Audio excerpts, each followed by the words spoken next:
complications. There's nothing but leisure since that soul. Let's talk about the seizure of Tunisia.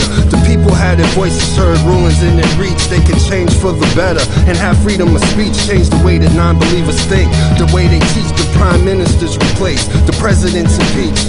Signing into Twitter's the only way to hear the truth. People can't take a stand cause there's snipers on the roof. But where'd they get those guns from? Is there a chance that the government there somehow got them from France, which used to occupy there? Tunisia was the colony. They used its resources to boost their economy and threaten the people there with jail time and sodomy. Instead of being fair and running a legal lottery, instead of sharing the wealth to keep the people quiet, they'd rather keep the money and make the people riot. What's the science? Can you hear me? Is someone there? Am I losing my mind? Can you hear me? Word.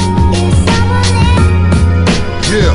Am I losing my mind? You can graduate from college, work hard and be smart, but the government there will still confiscate your card like you graduated from Harvard. They're hunted by some murderers that want to take your money and eat all your burgers up, make you a burglar, telling you don't try to be an entrepreneur cause the tax is so high that you set yourself on fire. The ambulance goes by pretending they don't see you, and the people they won't cry, but the people they do see you. The people they will rebel. The people want heaven but the government wants hell. A government like the mafia thinking it's so easy till a hero comes along like Muhammad Bouzizi and uses his education to give his life a boost.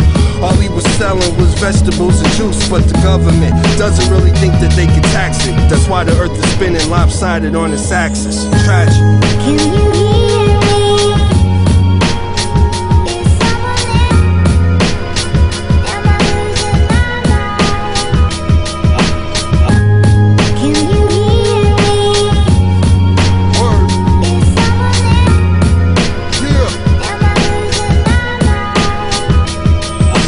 I losing my mind? Mohamed Bouazizi could not have known that his desperate act would trigger a wave of protest across the North African state.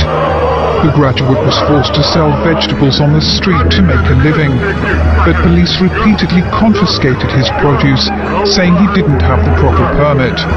On December 17, he doused himself in petrol and set himself alight in front of a government building in the town of Sidi Bouzid. He died in hospital on Tuesday evening.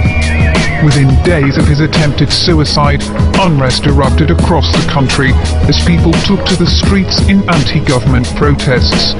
Police and demonstrators clashed, leaving 3 dead and dozens injured. Images of many of the demonstrations were caught on amateur video. The latest clashes were on Monday.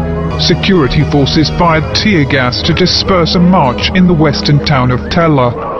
Demonstrators responded by setting fire to the ruling party's local headquarters.